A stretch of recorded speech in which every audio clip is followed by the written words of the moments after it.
Singapura, negara maju yang menjadi pusat ekonomi di Asia Tenggara, memiliki sejarah yang erat dengan Nusantara. Jauh sebelum kemerdekaannya, wilayah yang dulunya dikenal sebagai Tumasik ini pernah berada di bawah kendali Kerajaan Sriwijaya. Setelah kekuasaan Sriwijaya berakhir, wilayah ini menjadi rebutan sebelum akhirnya dikuasai Inggris.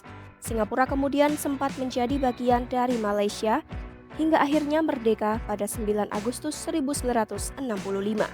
Simak lebih dalam sejarah Singapura dalam video berikut.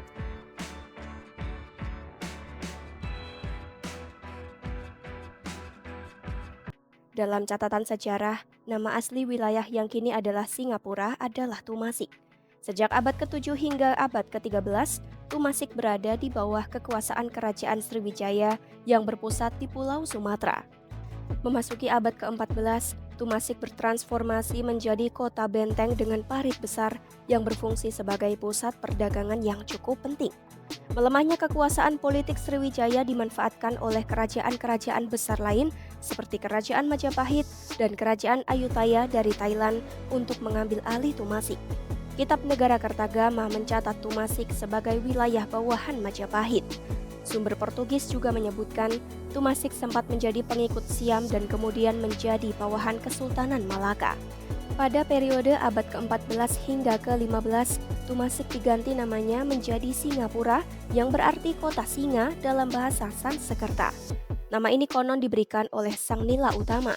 Meski catatan Cina masih menggunakan nama Tumasik, bangsa Eropa sejak abad ke-16 mulai menyebutnya sebagai Singapura. Setelah dibakar Portugis pada 1613, Singapura menjadi sepi dan dikenal sebagai sarang penyamun. Titik baliknya terjadi pada 28 Januari 1819 ketika rombongan kongsi dagang Inggris East Indian Company (EIC) yang dipimpin oleh Thomas Stamford Raffles tiba.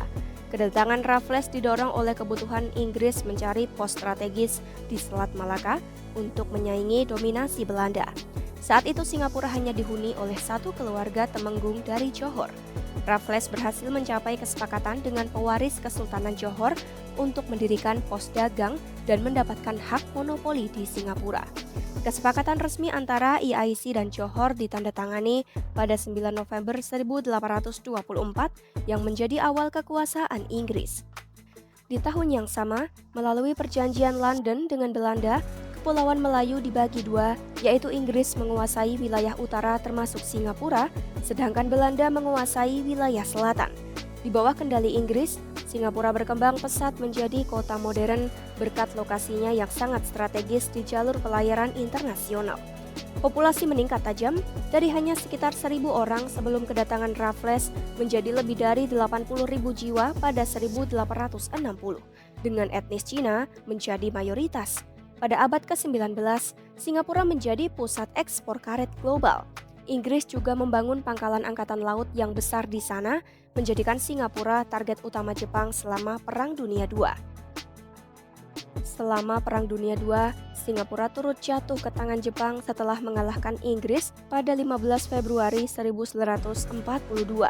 Jepang mengubah nama Singapura menjadi Sonanto, namun kekuasaan Jepang hanya berlangsung singkat. Setelah Jepang menyerah, Singapura dikembalikan kepada Inggris pada 12 September 1945. Pasca Perang Dunia, muncul semangat nasionalisme untuk membentuk pemerintahan sendiri. Pemilu pertama Singapura digelar Inggris pada 1955 dimenangkan oleh tokoh pro-kemerdekaan David Saul Marshall. Meski permintaan kemerdekaan penuh ditolak Inggris, Inggris akhirnya memberikan hak pemerintahan otonomi yang dipimpin oleh Perdana Menteri.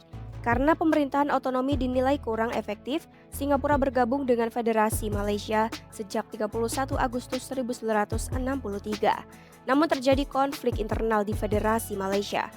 Melalui sidang parlemen, para pemimpin Singapura termasuk Lee Kuan Yew mendesak pemisahan. Akhirnya Singapura secara resmi keluar dari Malaysia pada 9 Agustus 1965, tanggal yang kini diperingati sebagai hari kemerdekaannya. Setelah merdeka, Singapura membentuk pemerintahan sebagai negara republik dengan presiden sebagai kepala negara dan perdana menteri sebagai kepala pemerintahan. Singapura pun menjadi salah satu pendiri ASEAN pada tahun 1967. Dengan fokus pada kebijakan ekonomi yang agresif, Singapura berhasil menjadi negara maju. Sektor utama seperti industri, pariwisata, dan perdagangan menjadi sumber perekonomian dan mata pencaharian utama penduduknya.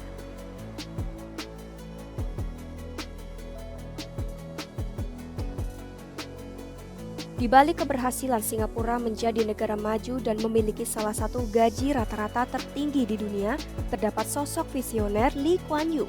Melansir The New York Times, ia adalah pendiri dan Perdana Menteri pertama Singapura yang mengubah kota kecil tanpa sumber daya alam ini menjadi salah satu negara terkaya dan paling bersih dari korupsi di Asia.